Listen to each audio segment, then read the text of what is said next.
नमस्कार, मैं राघव कुमार आपका बहुत स्वागत करता हूं अपने चैनल में। ट्रेडिशनली इन्वेस्टमेंट्स में माना जाता है कि स्मॉल कैप्स में इन्वेस्टमेंट हमें लार्ज कैप और इंडेक्स के रिटर्न से ज्यादा रिटर्न जनरेट करके दे सकते हैं। ऐसा देखा भी गया है। बट स्मॉल कैप और माइक्रो कैप कंपनीज में इन्वेस्टमेंट की सबसे बड़ी लिमिटेशन है उनमें की जाने वाली रिसर्च। इन कंपनीज में इन्वेस्ट करने के लिए काफी डीप रिसर्च चाहिए, उसके बाद ही हम अच्छे मल्टी बैगर स्टॉक्स को सिलेक्ट कर सकते हैं। इसके लिए इन्वेस्टर्स के पास एक ऑल्टरनेटिव मेथड होता है स्मॉल कैप फंड्स में इन्वेस्ट करना। स्मॉल कैप फंड्स एक ऐसे इक्विटी म्यूचुअल फंड्स हैं जो उन कैटेगरीज की कंपनी में इन्वेस्ट करते हैं जिनकी मार्केट कैपिटलाइजेशन टॉप 250 कंपनीज के बाद आती है। ये कंपनीज अपने ग्रोथ के स्टार्टिंग स्टेजेस में होती हैं और ऐसा माना जाता है कि उनमें एक्सपेंशन और प्रॉफिटेबिलिटी की काफी पोटेंशियल होता है। स्मॉल कैप फंड्स इन्वेस्टर्स को अट्रैक्ट करते हैं उनके लॉन्ग टर्म हाई रिटर्न्स के पोटेंशियल की वजह से, खासकर इंडिया जैसी ग्रोइंग इकोनॉमी में। लेकिन इन फंड्स के बेनिफिट्स, रिस्क्स, एडवांटेजेस और डिसएडवांटेजेस को समझना जरूरी है ताकि इन्वेस्टमेंट करने से पहले हमें इसके बारे में सारी बातें पता हों। सबसे पहले स्मॉल कैप फंड्स के बेनिफिट्स को समझ लेते हैं। मेजर बेनिफिट इनका है high growth potential. Small cap companies innovative और रैपिडली ग्रोइंग होती हैं जो इन्वेस्टर्स को उनके अर्ली स्टेज ग्रोथ का पार्ट बनने का मौका देती हैं। फिर डाइवर्सिफिकेशन अपॉर्चुनिटीज भी किसी भी म्यूचुअल फंड से बहुत क्रिएट होती हैं। ऐसा नहीं कि डाइवर्सिफिकेशन सिर्फ स्मॉल कैप्स के लिए स्पेसिफिक है। किसी भी म्यूचुअल फंड में अगर हम इन्वेस्ट करते हैं तो हमें डाइवर्सिफिकेशन का काफी बेनिफिट मिलता है। ये फंड्स निश इंडस्ट्रीज और इमर्जिंग सेक्टर्स का एक्सपोजर देते हैं जो पोर्टफोलियो को डाइवर्सिफाई करने में काफी हेल्प करते हैं। साथ ही साथ सारे ही म्यूचुअल फंड्स प्रोफेशनली मैनेज्ड होते हैं। ये फंड मैनेजर्स उन हाई पोटेंशियल स्टॉक्स को सिलेक्ट करते हैं जो इन्वेस्टर्स को खुद स्टॉक पिकिंग करने में शायद थोड़ी प्रॉब्लम आ सकती है। स्मॉल कैप फंड्स के साथ एक पॉसिबिलिटी रहती है कि वो बेंचमार्क इंडाइसेस को भी आउट परफॉर्म कर सकते हैं। हिस्टोरिकली ये देखा गया है कि small cap funds bullish market में लार्ज और मिड कैप फंड्स से बेटर परफॉर्मेंस जनरेट कर सकते हैं। लेकिन इन फंड्स के साथ कुछ रिस्क्स भी एसोसिएटेड हैं। सबसे पहला रिस्क है हाई वोलेटिलिटी।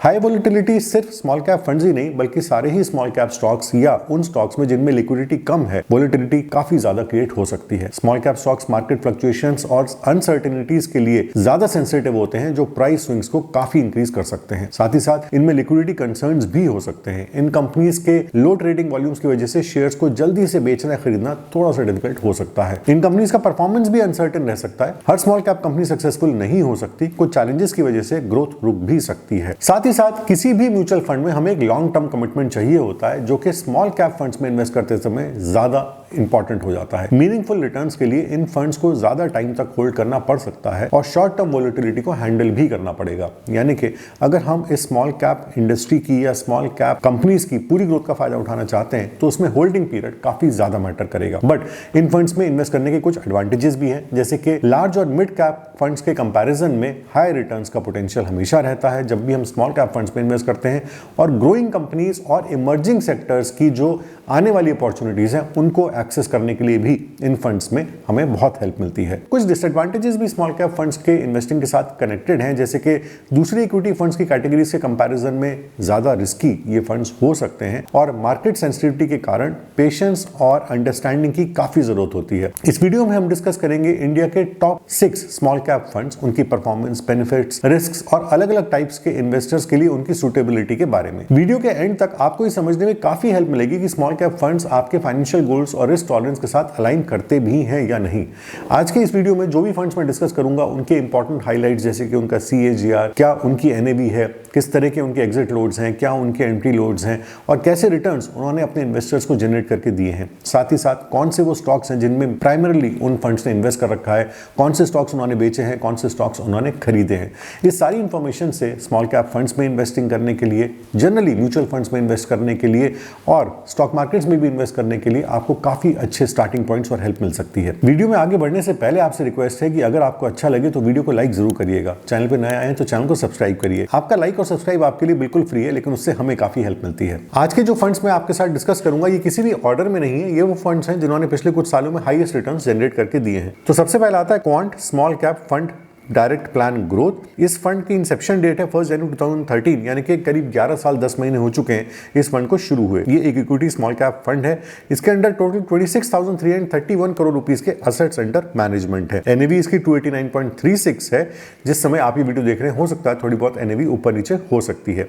इसमें 0.64% का एक्सपेंस रेशियो है जो कि 31 अक्टूबर तक रिकॉर्डेड है। अगर एक साल से पहले इस फंड में से हम अपने यूनिट्स को रिडीम करते हैं तो उसमें 1% का यानी कि 1% 1% का एग्जिट लोड भी लगता है। इसके लिए कोई भी लॉक इन पीरियड नहीं है। पिछले एक साल का रिटर्न अगर हम इस फंड का देखें तो 39.76% है और जब से ये फंड शुरू हुआ तब से इसने 19.68% के CAGR के साथ इन्वेस्टर्स को रिटर्न्स दिए हैं। एसेट एलोकेशन भी इस फंड की समझ लेते हैं। इक्विटीज में 89.04% पैसा इन्वेस्टेड है, लार्ज कैप्स में 22.18%, स्मॉल कैप्स में 66.86% है, डेट में 0.38 और बाकी इन्वेस्टमेंट रेवेन्यूज में 10.58% इस फंड का पैसा इन्वेस्टेड है। सेक्टर एलोकेशन में सर्विसेज में 17.65% हाईएस्ट एलोकेशन है, हेल्थ केयर सेक्टर में 16.27%, फाइनेंशियल में 13.62%, एनर्जी सेक्टर में 12.19% फंड एलोकेटेड है। टॉप 5 होल्डिंग्स में 26.92% फंड एलोकेटेड है, टॉप 10 होल्डिंग्स में 41.91% और पोर्टफोलियो में टोटल 75 स्टॉक्स हैं।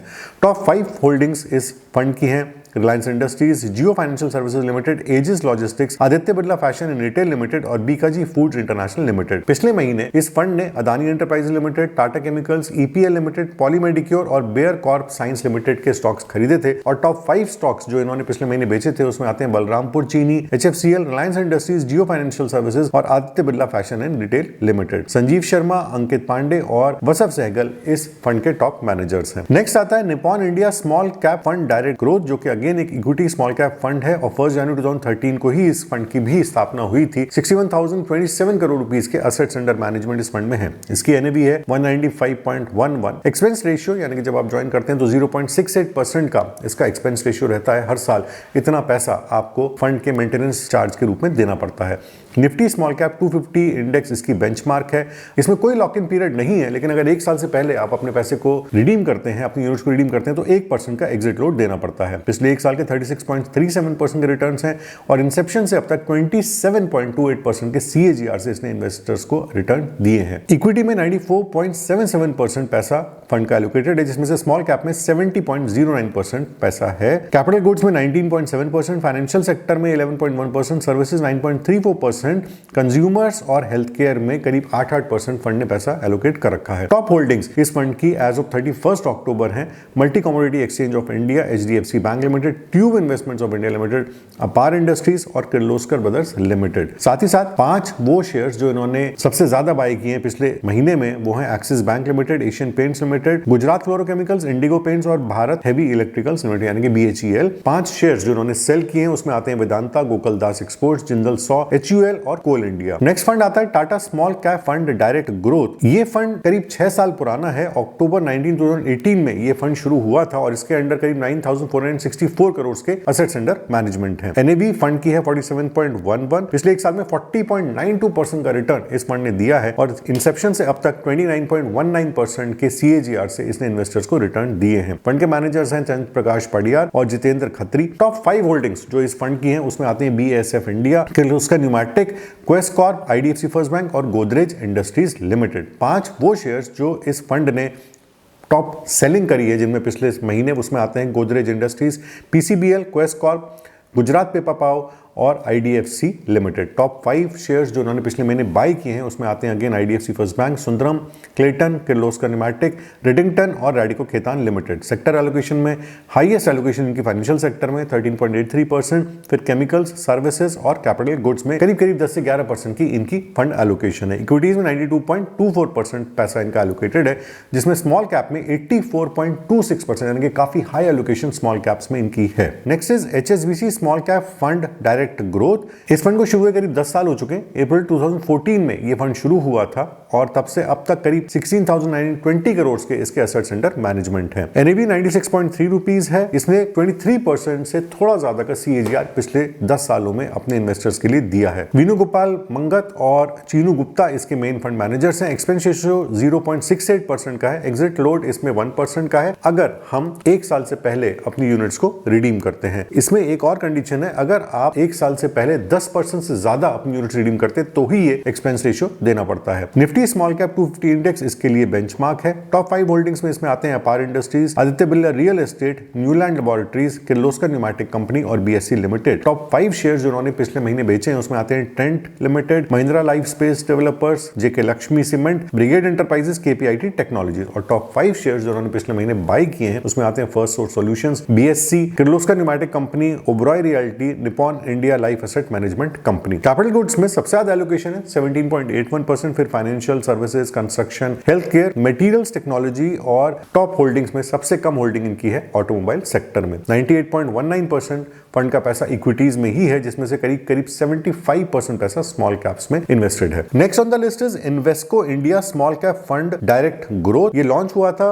अक्टूबर 2018, यानी कि करीब 6 साल से थोड़ा सा ज्यादा हुआ है इस फंड को लॉन्च हुए। 5353 करोड़ के एसेट्स अंडर मैनेजमेंट है। एनएवी 46 रुपीज है। इंसेप्शन से अब तक इसने 28.37% का पर एनम का CAGR दिया है। पिछले एक साल में 43.63% के रिटर्न्स दिए हैं। तहिर बादशाह और आदित्य खेमानी इसके फंड मैनेजर्स हैं। टॉप 5 होल्डिंग्स फंड की हैं Aditya Birla Real Estate, Kalyan Jewellers, IIFL Wealth Management, Multi Commodity Exchange of India, Jyoti CNC Automation Limited. Top 5 shares जो इन्होंने बाय किए हैं पिछले महीने, Afcons Infrastructure, GE Vernova T&D Limited, Suven Pharmaceuticals, Netweb Technologies India, Multi Commodity Exchange of India. और top 5 shares जो इन्होंने sell किए पिछले महीने, उसमें आते हैं Kajaria Ceramics, Zomato, Craftsman Automation, Kalyan Jewellers और Kirloskar Oil Engines Limited. Financial sector में सबसे ज्यादा एलोकेशन है 15.88, closely followed by capital goods, उसके बाद हेल्थ केयर, सर्विसेज और बाकी सेक्टर्स में। 97.88% पैसा फंड का इक्विटीज में ही एलोकेटेड है। एक्सपेंस रेशियो 0.41% है। अगर एक साल से पहले 10% से ज्यादा यूनिट्स रिडीम की जाती हैं, यानी कि 10% से ज्यादा आप पैसा बाहर लेके जाते हैं, तो 1% का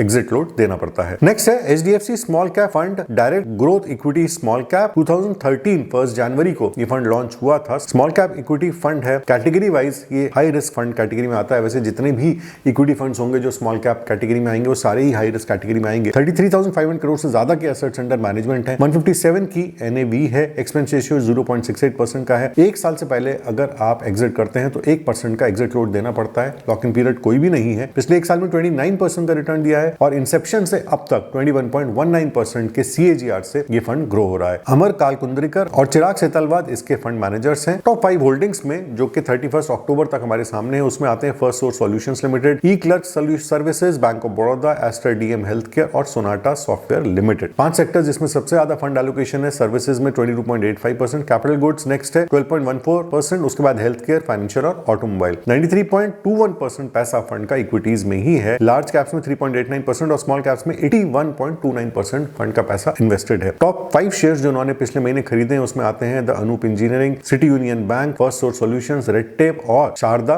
क्रॉपकेम लिमिटेड। 5 शेयर्स जो उन्होंने अक्टूबर में सबसे ज्यादा बेचे हैं, जिसमें सबसे ज्यादा सेलिंग करी है, वो आते हैं Voltamp Transformers, Power Mech Projects, Global Health, PNC Infratech और साइएंट लिमिटेड। तो ये थी सारी कहानी टॉप म्यूचुअल फंड्स की जो कि स्मॉल कैप स्पेस में इन्वेस्ट करते हैं। म्यूचुअल फंड्स में इन्वेस्ट करने के काफ़ी बेनिफिट्स होते हैं और म्यूचुअल फंड और स्टॉक इन्वेस्टिंग थोड़ा सा अलग भी होते हैं। बहुत जल्द मैं एक डेडिकेटेड वीडियो लाऊंगा जिसमें हम म्यूचुअल फंड इन्वेस्टमेंट्स और डायरेक्ट स्टॉक इन्वेस्टमेंट्स के बारे में डिस्कस करेंगे। फोकस हम करेंगे मिड कैप, स्मॉल कैप और माइक्रो कैप फंड्स और mid cap, small cap, micro cap stocks में इन्वेस्टमेंट किस तरीके से डिफरेंट होते हैं। आज की वीडियो में बस इतना ही। अगली बार फिर मिलेंगे किसी नई इन्फॉर्मेशन के साथ। जय हिंद।